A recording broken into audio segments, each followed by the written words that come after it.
You're right, that is kind of poetic. Trouble on my tongue. I guess we are poets after all. Little trouble on my tongue over here.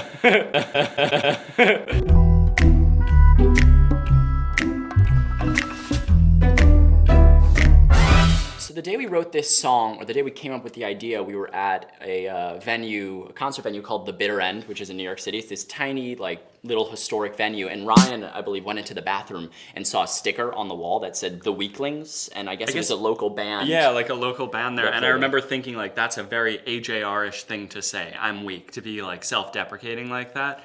And so we brought it back to the living room. And I remember the first thing we came up with for this song was, I should stay strong, but I'm weak. That was the punchline of the song that we knew everything else needed to be circled around that idea. No thank you is what I should have said. I should be in bed.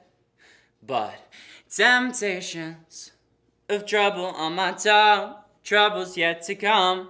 Yeah, I think that line means kind of the feeling that you get at the beginning of the night where you know there's going to be trouble tonight. Such a great night is in front of you, yeah. And you don't know that it could be generally bad for you, but that moment before you do it is the greatest feeling in the world, and you can't say no to it, you know? One sip. Bad for me. One hit. Bad for me. One kiss. Bad for me, but I gave in so easily. I feel like we're just kind of neurotic, worried, Jewish guys that grew up in this household where everything is kind of bad for you, you know? And so we were just raised like that, and for some reason in our brains we can't shake that all of these vices are actually bad for us. And specifically for that line, we used a girl's voice going one sip, one hit, one kiss, and it's actually my girlfriend, and she's not a singer at all, and she was just over one day and we said, can you just do it? And she just did it, and we wanted to kind of give this sort of temptation, temptress sort of feel, one sip, one, drawing us in, and I'm saying bad for me, you know, kind of conflicting emotions right there. And no thank you is how it should have gone. I should stay strong. We all either go or went to Columbia in New York, and he graduated, and me and him are technically there right now, but we're taking time off, and I did my freshman semester there, and that happened once or twice a week. I think I would be kind of in my dorm working on something, or I should go to sleep and just get some rest, and my friends would come knock on my door and say, nope, we're going out, and it's just so hard to say no to something like that when I should be getting sleep, and I know I have to keep healthy, but I gave in, every single time. So that exact situation happened again and again and again.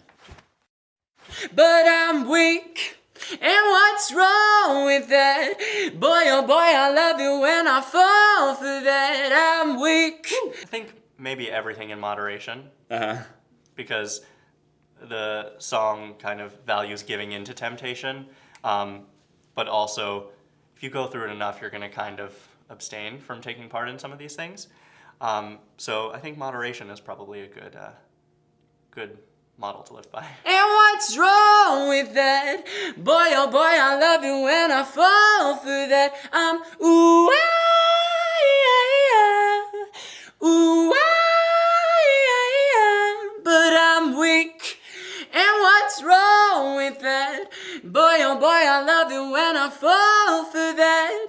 Our favorite band of all time is the Beach Boys. We grew up on the music of the 1950s and 60s, and them specifically, even you could see, even clothing-wise, we take from them.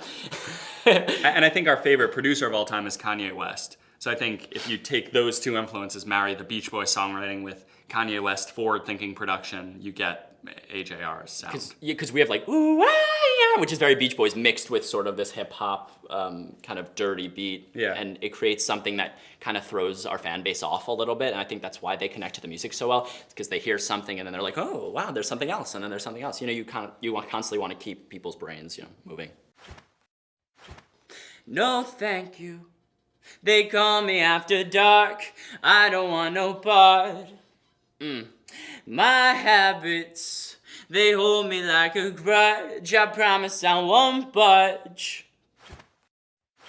We fall for that. Wake up, we fall again.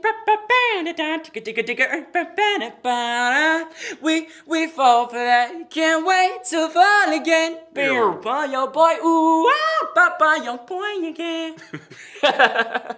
In this song, we have something called spoke step, which is something that we kind of created, and you know how dubstep takes a bass line and kind of messes it up? we did the same thing with vocals. And you hear in a lot of radio songs now people kind of like messing up vocals, but we try and take that to the next level. And when they're recording, they kind of just spurt random sounds into the microphone and mess them up completely. Everything from like to brr. And when you say spurt, I just imagine me spitting all over our living room, just all over the place. That's what it was. That's the image that we want. Yeah.